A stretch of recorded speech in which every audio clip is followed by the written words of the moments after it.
The great hall of the Zephyrian Palace stretched endlessly, its crystal walls catching the light of 3 suns that blazed through the massive dome overhead.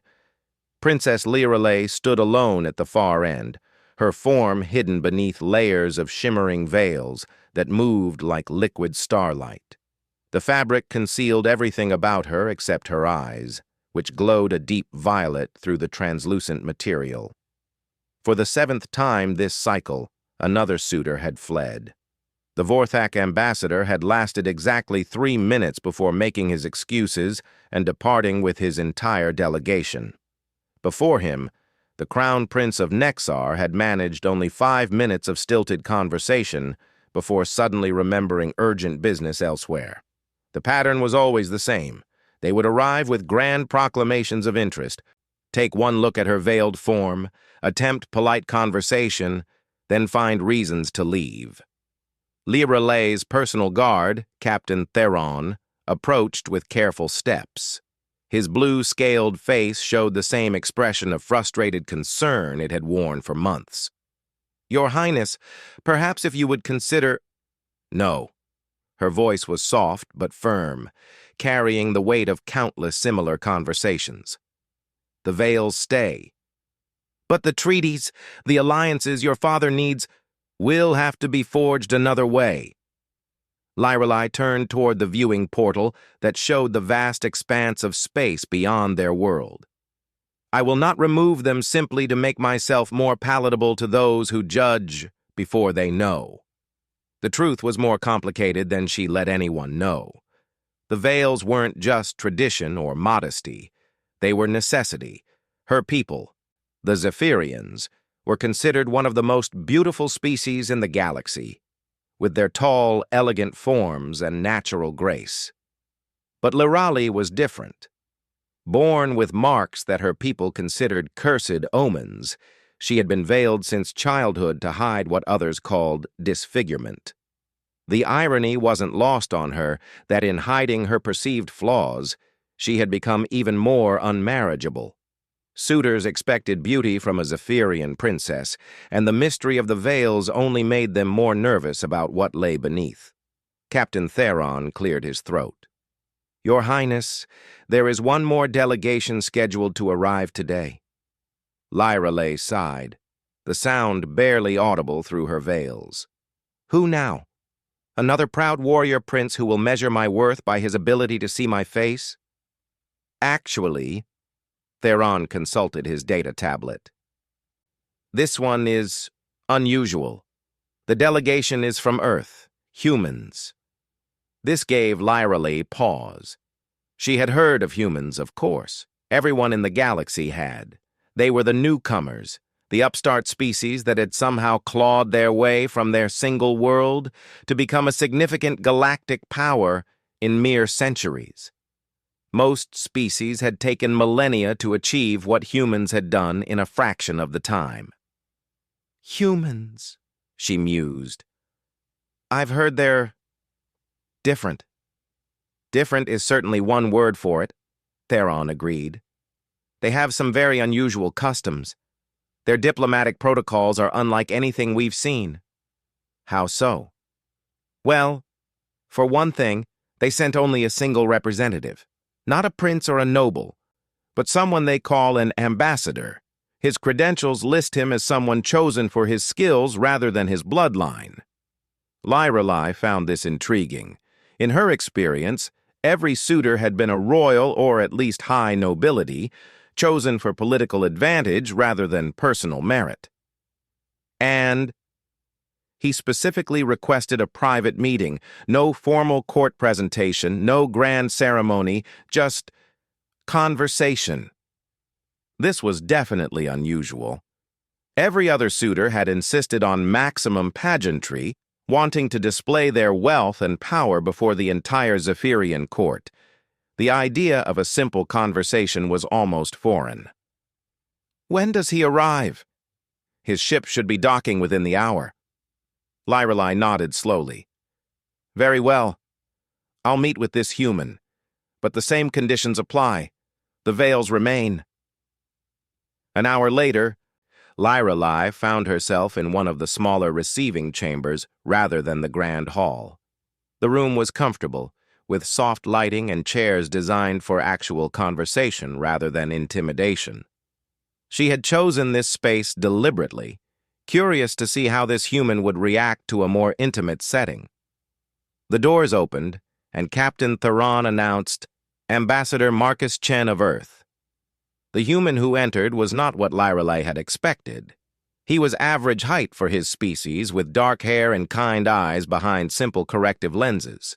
His clothing was practical rather than ornate, and he carried himself with quiet confidence rather than the swagger she was used to from suitors. What struck her most was his reaction to her veiled form. He didn't freeze, didn't stare, didn't show any of the discomfort that had marked every other encounter. Instead, he simply smiled and offered a respectful bow. "Your Highness, thank you for agreeing to meet with me. I'm honored by your time." His voice was warm, genuine. Lyrelai gestured to the chair across from hers. "Please, Ambassador Chen, sit. I confess I'm curious about your purpose here." Marcus took the offered seat, and Lyrelai noticed he maintained comfortable eye contact despite her veils. "I'm here on behalf of my government to explore the possibility of formal diplomatic relations between Earth and Zephyria.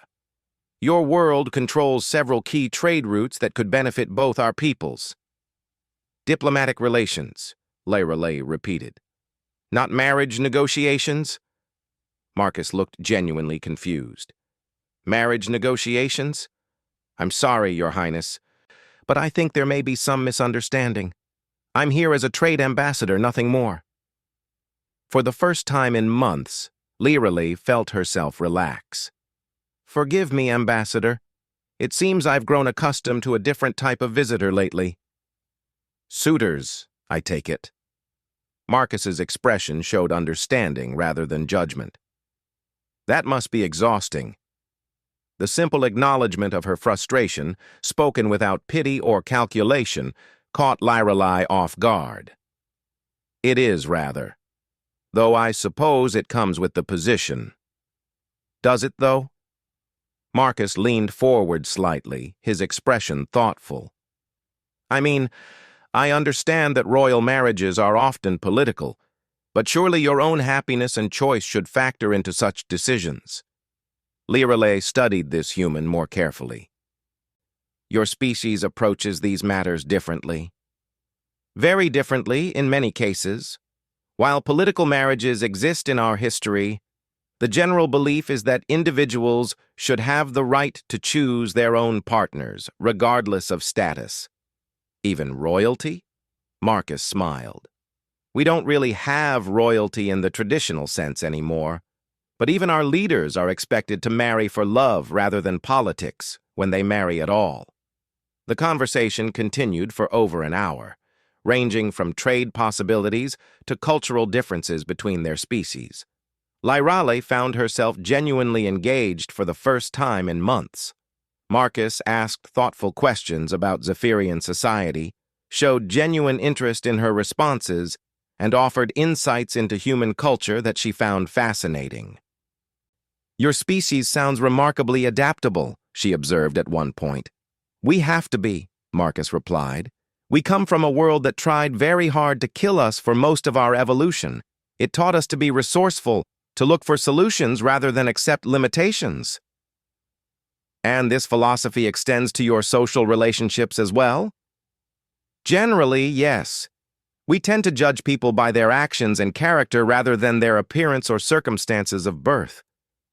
Lyrelai felt a pang at this, thinking of her own hidden circumstances. "That must be freeing." Something in her tone must have caught Marcus's attention, because his expression grew more serious. "Your Highness, if you don't mind me asking, you seem isolated. Is everything all right?" The question was asked with such genuine concern that Lyrelai felt her careful composure waver slightly. It's complicated, Ambassador." "Most important things are," Marcus replied gently. But sometimes talking about complicated things with someone outside the situation can help clarify them. Lyrelei hesitated. She had never discussed her situation with an outsider, never even considered it. But there was something about this human's manner that invited trust.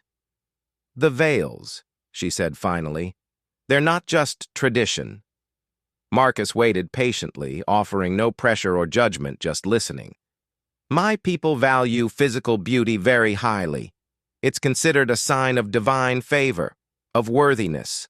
But She paused, the words difficult even now. "I was born marked. What my people consider cursed signs. The veils hide what others find disturbing to look upon." "I see," Marcus said quietly. "That must be very lonely." Again, his response surprised her. No pity, no attempt to minimize her struggle, just acknowledgement of the emotional reality of her situation. "It is," she admitted, "especially when potential suitors expect beauty and flee when faced with mystery instead." Marcus was quiet for a moment, then asked, "May I share something with you?" Lyrelei nodded. "On my world, we have a saying, beauty is in the eye of the beholder. It means that what one person finds beautiful, another might not, and that true beauty often has little to do with physical appearance. A lovely sentiment, but somewhat idealistic, don't you think? Perhaps. But I found it to be more true than not. Some of the most beautiful people I've known have been those whose physical appearance wouldn't meet conventional standards, but whose character, intelligence, and spirit made them radiant." Lyrelei found herself drawn to this perspective, so different from everything she had been taught. "Your species must be very wise." Marcus laughed, a warm sound. "Hardly. We make plenty of mistakes, but we've learned that judging people by their appearance alone is usually one of them."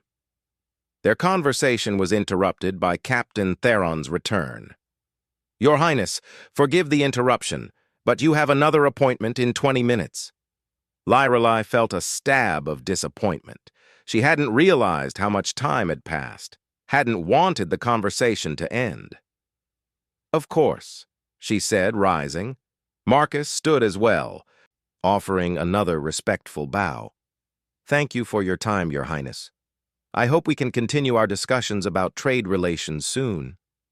"I would like that very much," Lyrelei replied, and meant it more than she had expected. As Marcus moved toward the door, he paused and turned back.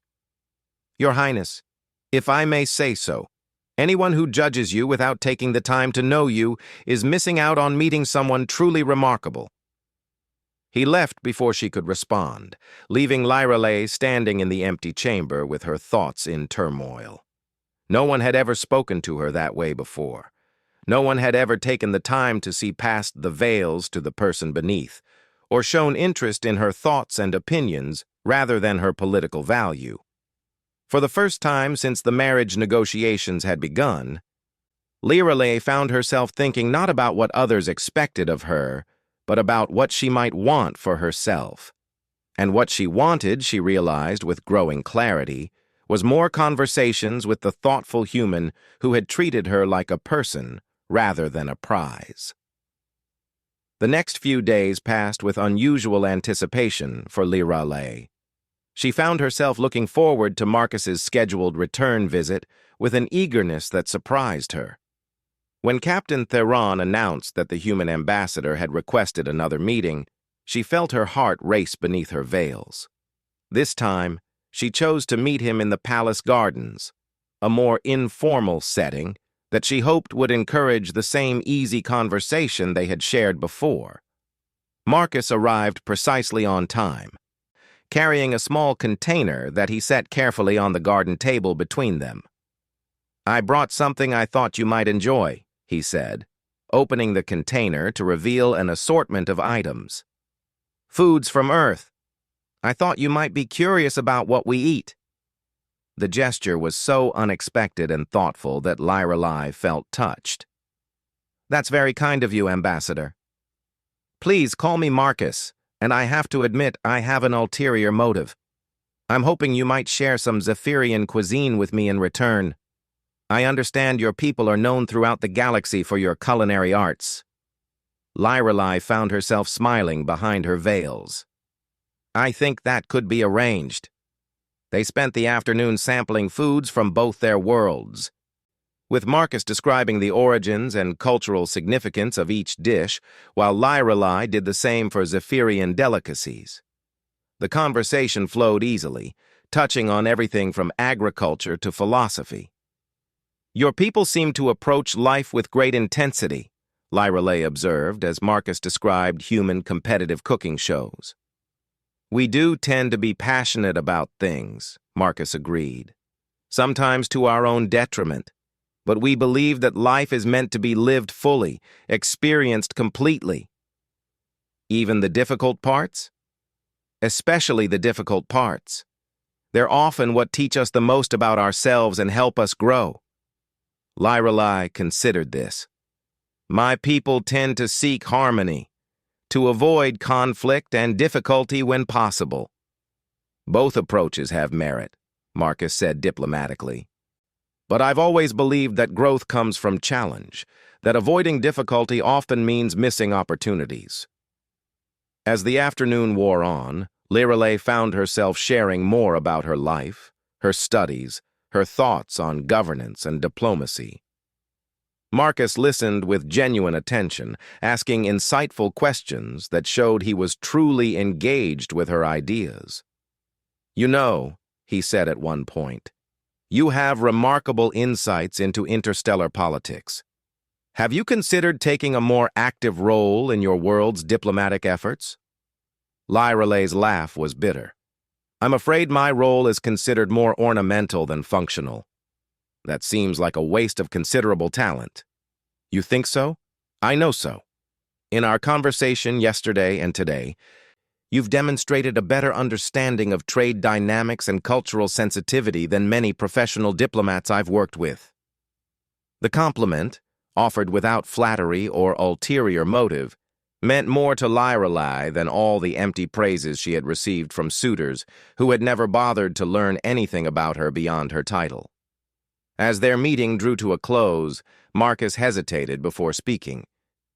Your Highness, Lyrelei, if I may ask, what do you want from life?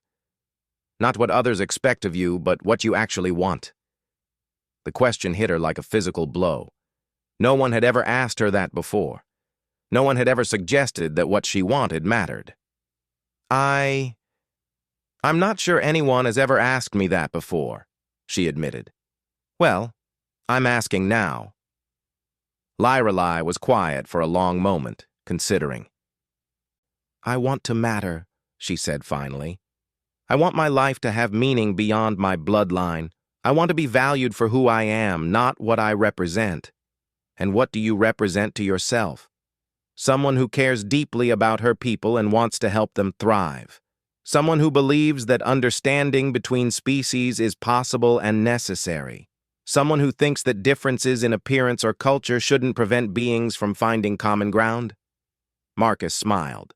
Those are worthy goals. Why haven't you pursued them? Because no one expects a veiled princess to have opinions about diplomacy. Because my value is seen as existing in the marriage alliance I can provide, not in the contributions I might make. Then perhaps it's time to change those expectations. The suggestion was so simple, yet so revolutionary, that Lyrelei felt her world shift slightly on its axis. Change expectations? Challenge the assumptions that had defined her entire life? How? She asked. Start by believing in your own worth, Marcus said gently. Then make choices that reflect that belief. Show people who you really are, not who they expect you to be. Even if it means disappointing them. Especially then, the people who matter will support you. The ones who don't, well, their opinions probably weren't worth having anyway. As Marcus prepared to leave, he paused again at the garden entrance. Lyrelei, I hope you don't mind me saying this, but I think you're extraordinary. Not because you're a princess, not because of anything to do with your appearance, but because of your mind, your heart, and your spirit. Anyone who can't see that is blind. After he left, Leerily sat alone in the garden for hours, his words echoing in her mind. For the first time in her life, someone had seen her, truly seen her, and found her worthy not for what she could provide others, but for who she was as a person. The realization was both terrifying and exhilarating. She had lived so long according to others' expectations that the idea of choosing her own path seemed almost impossible. But Marcus had planted a seed of possibility that she couldn't ignore. That night, Leerily stood before her mirror and slowly, for the first time since childhood, began to lift her veils. The mirror reflected a face Leerily had almost forgotten. The marks that crossed her features in intricate patterns were indeed unusual by Zephyrian standards. Where her people typically had smooth, unmarked skin, hers bore what looked like delicate traceries of silver and gold that spiraled across her cheekbones and temples. They caught the light like living metal, creating an effect that was undeniably striking, if not conventionally beautiful by her species' standards. She traced one of the marks with her fingertip, remembering the day the royal physicians had declared them cursed omens. She had been only 5 years old, just beginning to understand that she was different from her siblings and peers. The veils had become her prison, but also her protection from the stares and whispers. Now, looking at her reflection through new eyes influenced by Marcus's words, she tried to see herself as he might. The marks weren't hideous, she realized. They were simply different, unique, and perhaps to the right person, even beautiful. A soft chime indicated an incoming communication. Captain Theron's image appeared in the air beside her, his expression troubled. "Your Highness, we have a situation. The Korathi delegation has arrived unexpectedly. They're demanding an immediate audience." Leerily quickly replaced her veils, her moment of self-reflection shattered. "The Korathi? They weren't scheduled to arrive for another month." Apparently, Prince Vextar has grown impatient. He's making quite a scene in the main docking bay, claiming that the delays in marriage negotiations are an insult to his family's honor. The Korathi were one of the most militaristic species in the galaxy, and Prince Vextar was notorious for his temper and his belief that strength equated to worthiness. Leerily had been dreading his eventual arrival since the negotiations began. "Very well," she sighed. "I'll meet with him in the formal receiving hall." "Your Highness," Theron hesitated. "Perhaps it would be wise to have additional security present. The prince has brought a rather large retinue of warriors with him." 20 minutes later, Leerily found herself once again in the grand hall, facing down yet another suitor. Prince Vextar was exactly what she had expected. Massive even by Korathi standards, covered in ceremonial battle scars and radiating barely controlled aggression. His warriors flanked him in perfect formation, their hands resting on their weapons in what was probably meant to be an impressive display. "Princess Leerily!"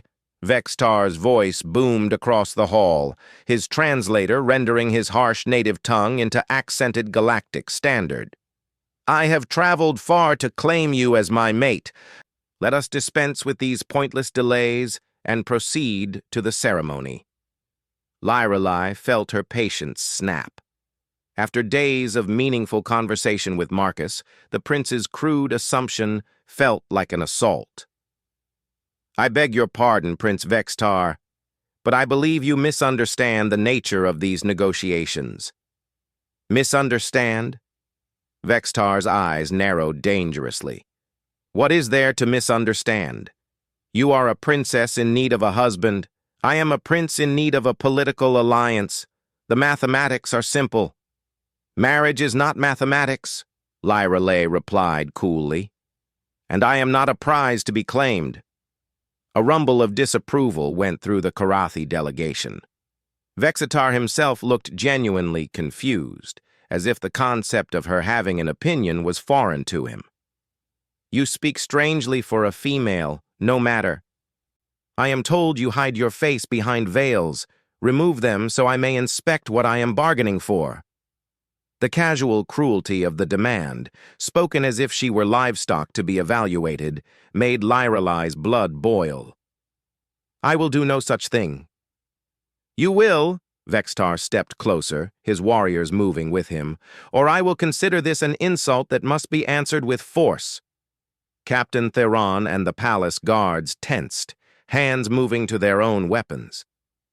The situation was escalating rapidly toward violence, and Lyrelai knew that a diplomatic incident with the Karathi could have serious consequences for her world. Before she could respond, the hall's main doors opened, and Marcus Chen entered with a small security detail.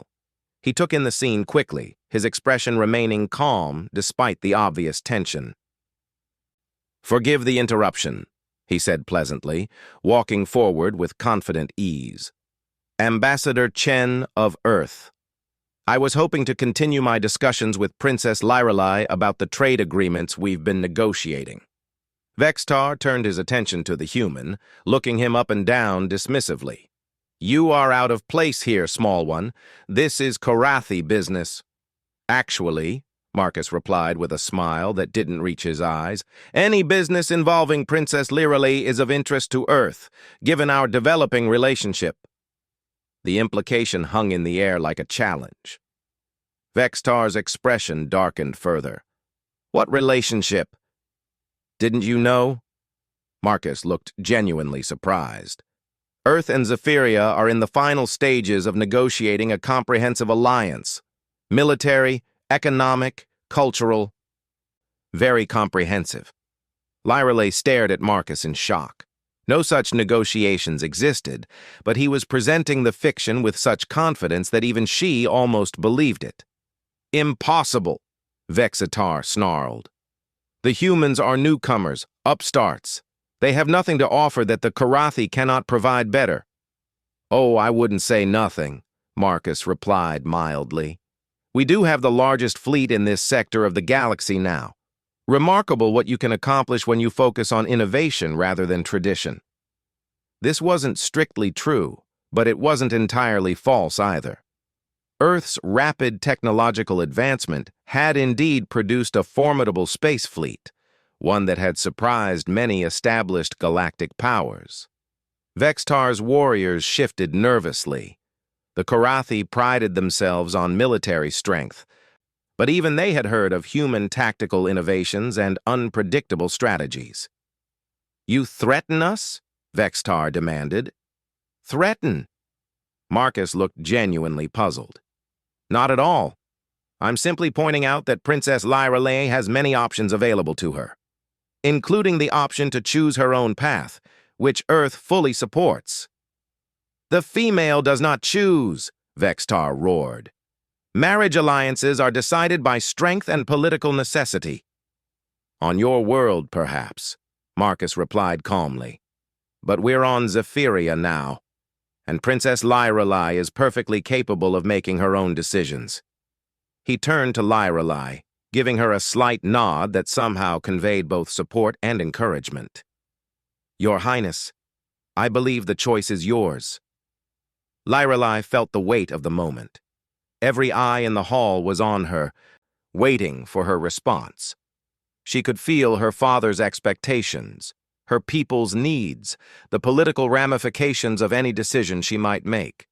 But she could also feel Marcus's unwavering support, his belief that she had the right to choose her own destiny. "Prince Vextar," she said, her voice carrying across the hall with clear authority, "I thank you for your interest, but I must decline your proposal."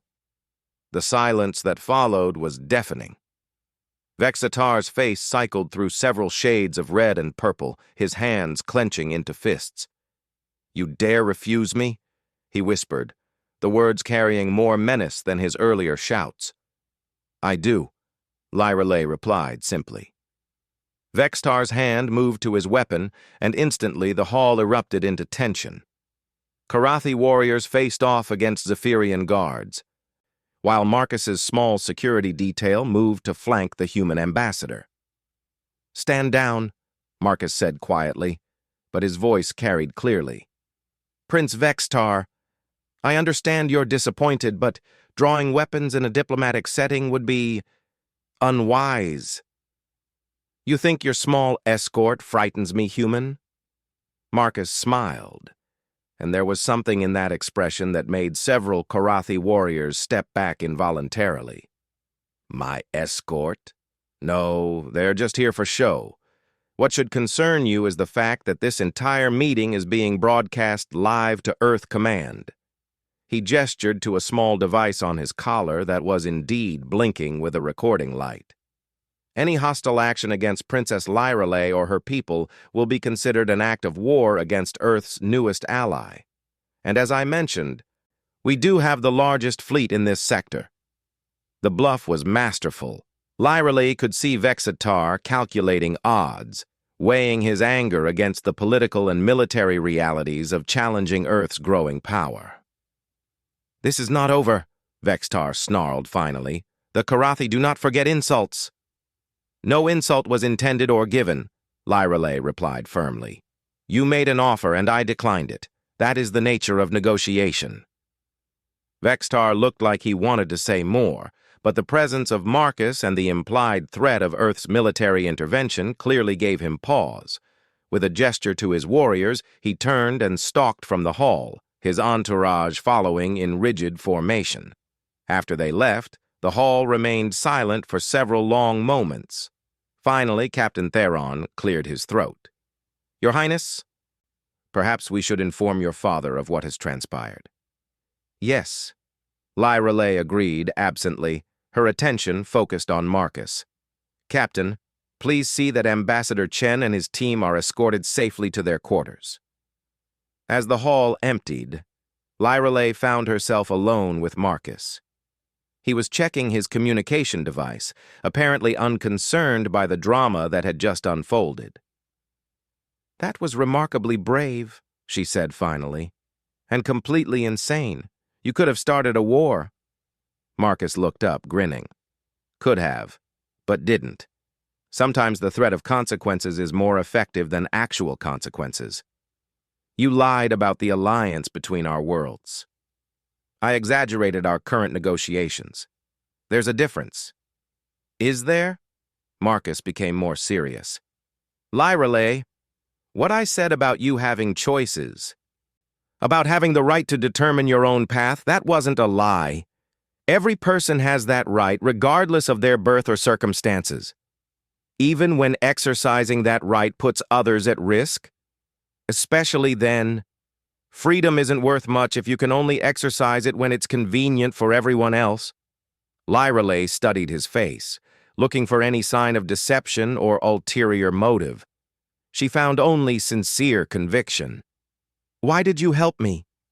"Because it was the right thing to do. Because you're a remarkable person who deserves better than to be treated like a commodity. And because—" He hesitated, then continued, "because I've come to care about what happens to you." The admission hung between them, honest and vulnerable. Lyrale felt her heart race at the implications. "Marcus," she said softly, "what you did today, it changes things. There will be consequences. The Karathi won't forget this, and there will be other suitors, other challenges." "I know. My father will be furious. The council will demand explanations. Our entire diplomatic strategy will need to be reconsidered." "I know that too." "Then why?" Marcus stepped closer, his expression intense. "Because some things are more important than diplomatic strategy. Because you matter more than political convenience. Because the galaxy is a big place, full of possibilities that no one has considered yet." Lyrale felt tears gathering behind her veils. No one had ever put her welfare above political necessity before. No one had ever risked anything for her sake. "I don't know what happens next," she admitted. "Neither do I," Marcus replied. "But I know it doesn't have to be what everyone else expects. You have choices now, real choices. What do you want to do with them? Before she could answer, Captain Theron returned, his expression grim. Your Highness, your father requests your immediate presence in the council chambers. And, he hesitated, he's asked that Ambassador Chen accompany you. Lyrelai and Marcus exchanged glances. The reckoning had begun. As they walked through the palace corridors toward what would undoubtedly be a difficult confrontation, Lyrelai felt a strange sense of lightness. For the first time in her life, she had made a choice based on her own desires rather than others' expectations. The consequences might be severe, but the choice had been hers. Beside her, Marcus walked with quiet confidence, ready to face whatever came next. His presence gave her strength, reminding her that she wasn't alone in this anymore. The council chambers lay ahead, filled with advisors and officials who would demand explanations, justifications, and compromises. But Lyrelai found she was no longer afraid. She had discovered something precious in the last few days, her own voice, and she was finally ready to use it. The massive doors of the council chamber opened before them, revealing King Aldrich seated at the head of a long table surrounded by his most trusted advisors. His expression was thunderous, and the tension in the room was palpable. Lyrelai had seen her father angry before, but this was different. This was the controlled fury of a ruler whose carefully laid plans had been disrupted. "Daughter," his voice was cold and formal, "please explain to me how a routine diplomatic meeting resulted in a threat of war from the Karathi Empire." Lyrelai stepped forward, Marcus beside her. She could feel the eyes of every council member on her, judging, calculating the political damage of her actions. "Father, Prince Vextar's proposal was unacceptable. I declined it, as was my right." "Your right?" Councillor Veltar, the chief of foreign affairs, spoke up incredulously. "Your Highness, with respect, marriage alliances are matters of state policy, not personal preference." "Are they?" Lyrelai turned to face the council. "And who decided that? Who determined that my life, my body, my future should be bartered away for political advantage?" A shocked silence greeted this challenge to centuries of tradition. King Aldrich's expression grew even darker. "Lyrelai, you forget yourself. You are a princess of Zephyria. Your duty is to your people, not to your own desires." "And how exactly does forcing me into an unwanted marriage serve our people?" Lyrelai shot back. "The Karathi want our trade routes and our strategic position. Marriage to me is simply the cheapest way for them to acquire what they seek." Marcus stepped forward slightly. "Your Majesty, if I may, the princess raises valid concerns about the long-term implications of such an alliance." King Aldrich's gaze fixed on Marcus with laser intensity. "And you are? I was told you were here for trade negotiations, not to interfere in our internal affairs." "Ambassador Marcus Chen of Earth, Your Majesty. And you're correct, I came here to negotiate trade agreements. However, I've come to believe that our two peoples have much more to offer each other than simple commerce." "Such as?" Marcus straightened, meeting the king's challenging stare. "Military cooperation, technological exchange, cultural partnership. Earth is very interested in establishing meaningful alliances with species that share our values. Our values? Individual liberty, the right of people to determine their own destinies, the belief that strength comes from cooperation rather than domination." Councillor Veltar leaned forward. "Those are interesting philosophies, Ambassador, but they don't address our current reality. Zephyria needs allies, and marriage alliances are how such partnerships have been forged for millennia." "With respect, Councillor," Marcus replied, "there are other ways to forge alliances, stronger ways, actually. Partnerships based on mutual respect and shared interests tend to be more stable than those based on familial obligations." "You would have us abandon our traditions for human customs?" another council member demanded. I would have you consider that traditions which sacrifice individuals for political convenience might not be worth preserving." The room erupted in angry murmurs. Several council members rose to their feet, protesting Marcus's audacity, but Lyrelai noticed that not all of them looked angry. Some seemed thoughtful, even intrigued by the human's words. King Aldrich raised his hand for silence. "Ambassador Chen, you speak boldly for someone whose species has been spacefaring for mere centuries. What makes you think human methods are superior to those that have served galactic civilization for millennia?" Marcus smiled slightly. "Results, Your Majesty. In those few centuries, humanity has gone from a single world to a major galactic power. We've done it not by conquest or forced alliances, but by building partnerships based on mutual benefit and respect. And you believe such partnership is possible between Earth and Zephyria? I know it is, but only if both parties enter it freely, as equals." King Aldrich studied Marcus for a long moment, then turned his attention back to his daughter. "Lyrelai, setting aside the political implications for a moment, tell me truthfully, what do you want?" The question caught Lyrelai off guard. Like Marcus's earlier inquiry, it was something no one had asked her before. She looked around the room at the assembled advisors, men and women who had guided her world's policy for years, then at her father, who had loved her but never really seen her as anything more than a political asset. "I want to serve our people," she said finally, "but I want to do it as myself, not as someone else's property. I want to use my mind, my skills, my understanding of diplomacy and interstellar relations to benefit Zephyria. I want to be valued for what I can contribute, not what I can be traded for." "And marriage?" Lyrelai felt heat rise in her cheeks beneath her veils. "If I marry, it will be to someone who sees me as a partner, not a prize, someone who values my thoughts and opinions, who treats me as an equal." King Aldrich's gaze moved between his daughter and Marcus, and Lyrelai saw something shift in his expression. Understanding, perhaps, or recognition. "I see," he said quietly. "And you, Ambassador Chen? What does Earth gain from defending my daughter's right to choose her own path?" Marcus met the king's eyes steadily. "A true ally, Your Majesty. Princess Lyrelai has demonstrated remarkable intelligence and diplomatic insight in our conversations. She understands both the challenges facing interstellar relations and the opportunities for cooperation. Earth would be honored to work with someone of her caliber." "Work with her how?" "As a diplomat, if she chooses. As a bridge between our peoples. As someone who can help build the kind of lasting partnership that benefits both our worlds." The implication was clear, though unspoken.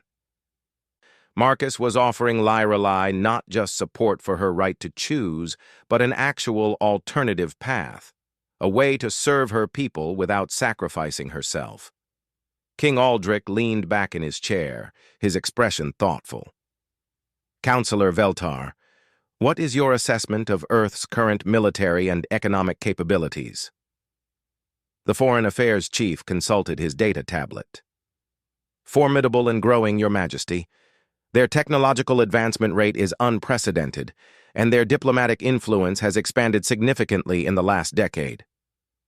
"And their fleet strength?" "Third largest in the galaxy, but with the most advanced weapon systems. Several species have found it advantageous to align with them rather than oppose them." King Aldrich nodded slowly. "So alliance with Earth would provide the security we need without requiring a marriage sacrifice?" "Potentially, yes, though such an alliance would need to be carefully negotiated to ensure our interests are protected." The king turned back to his daughter. "Lyrelai, if I were to give you the freedom you seek, the right to choose your own path, what guarantee do I have that you would use it wisely?" Lyrelai felt the weight of the moment. Everything she had hoped for, everything Marcus had helped her realize was possible, hung in the balance. "You have my word, Father. You have my love for our people and my commitment to their welfare. You have my intelligence and my training, which you provided. And you have my gratitude for trusting me to make my own choices. And if I were to offer you a position as our primary liaison to Earth, as our ambassador to the human worlds, would you accept such a role? The offer was more than Lyrelay had ever dared dream. Not just freedom, but purpose. Not just choice, but opportunity to serve in the way she had always wanted. I would be honored to serve in that capacity, Father. King Aldrich looked around the room at his advisors, reading their expressions. It seems we have a decision to make.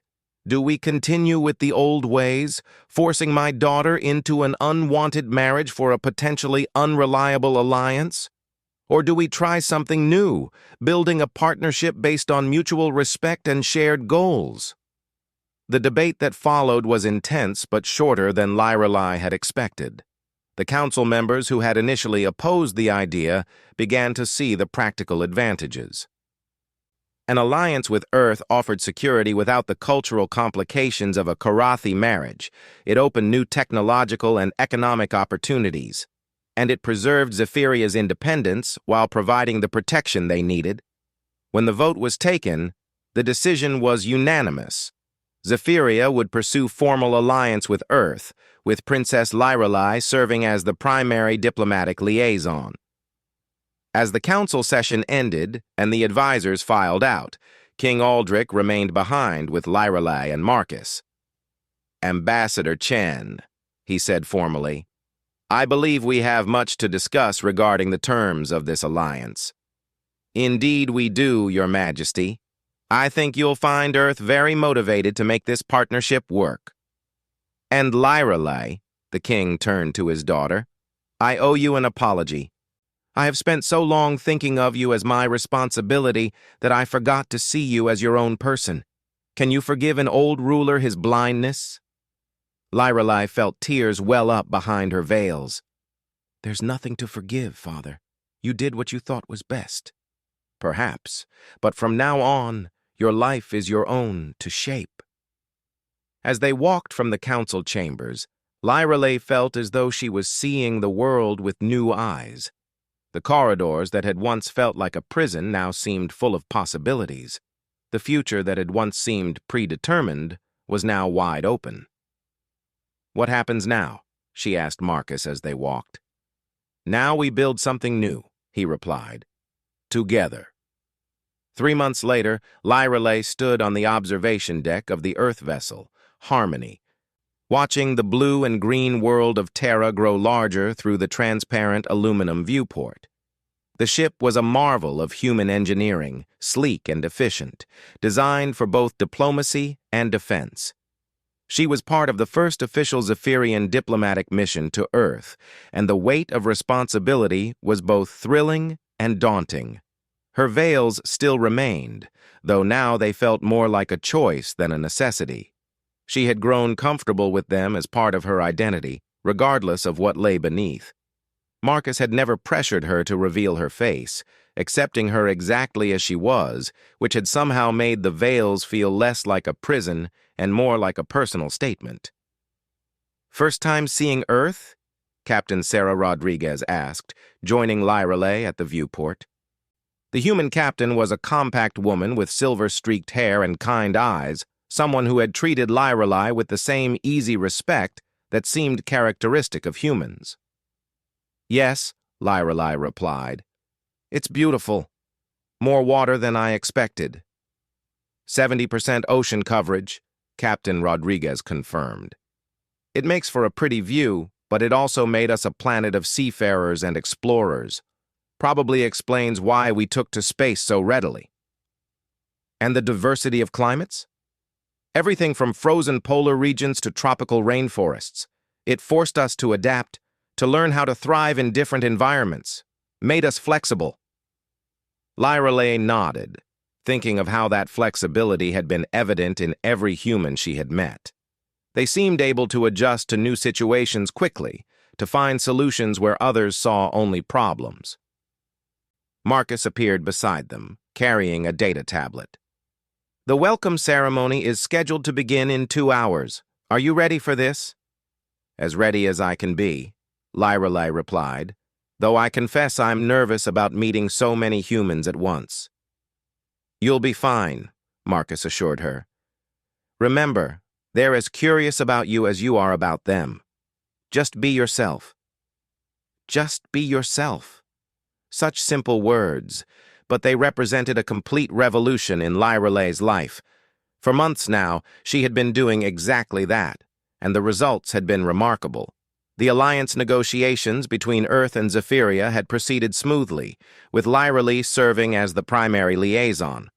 Her insights into galactic politics had proven invaluable, while her ability to understand human thinking patterns made her an ideal translator between the cultures. She had discovered that she had a genuine talent for diplomacy, for finding common ground between different species and viewpoints.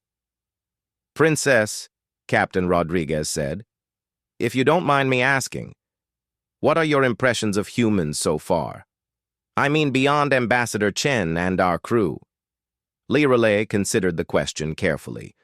Over the past months, she had interacted with dozens of humans in various capacities, from military officers to scientists to cultural attachés. You're remarkably adaptable, she said finally, and optimistic.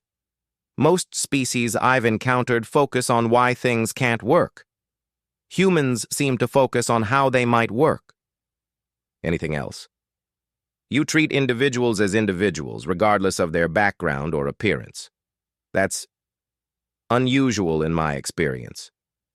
Captain Rodriguez smiled. We learned the hard way that judging people by external characteristics is usually a mistake.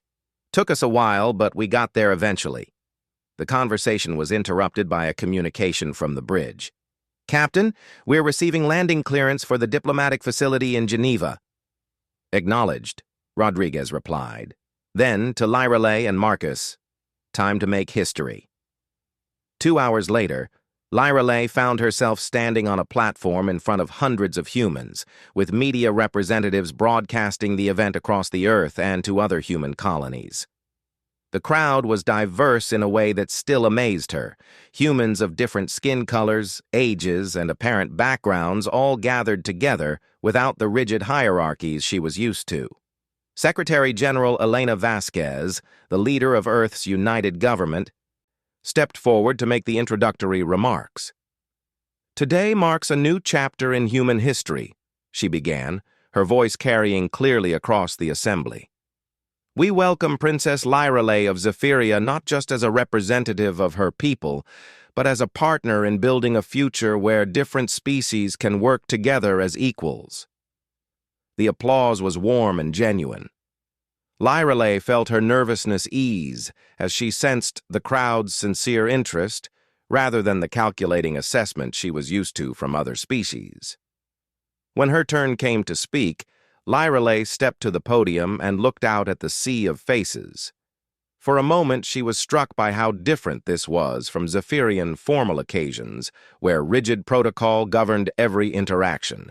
Here, despite the ceremony's importance, there was an informality, a sense that she was speaking to people rather than performing for an audience. People of Earth, she began, I come to you not as a prize to be won or a symbol to be displayed, but as someone who has discovered the value of choice, of being seen for who you truly are, rather than what others expect you to be. She paused, letting the words settle.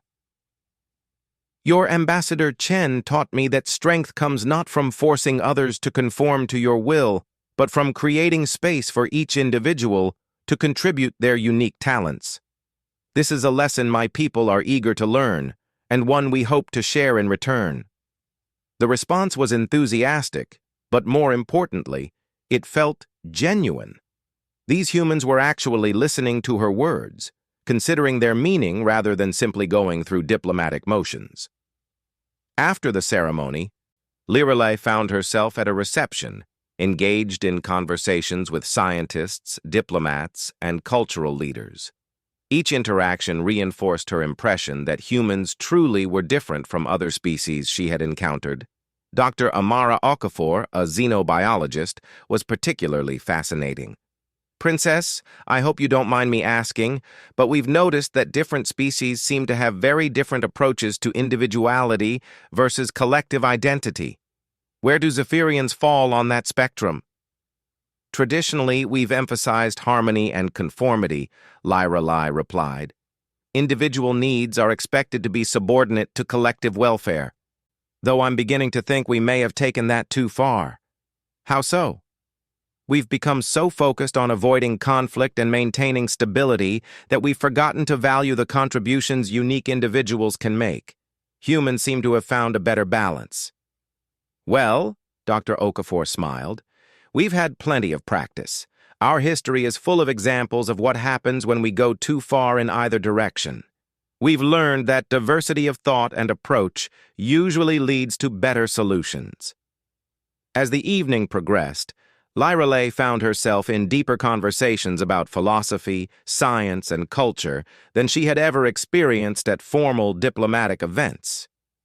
Humans seemed genuinely interested in learning from other species rather than simply negotiating advantages for themselves. Late in the evening, Marcus found her on a balcony overlooking Lake Geneva. The night was clear, and the lights of the city reflected on the water's surface. "How are you holding up?" he asked, joining her at the railing. "Better than I expected," she replied. "Your people are remarkable." "In what way?"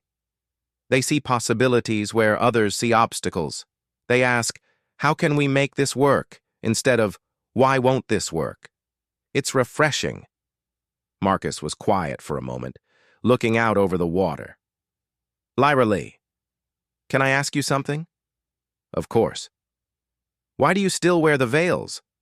I mean, I support your choice completely, but I'm curious about your reasoning." Lyra Lee considered the question. It was something she had been thinking about a lot lately. At first, they were to hide what others found disturbing. Then they became a protection, a way to avoid judgment.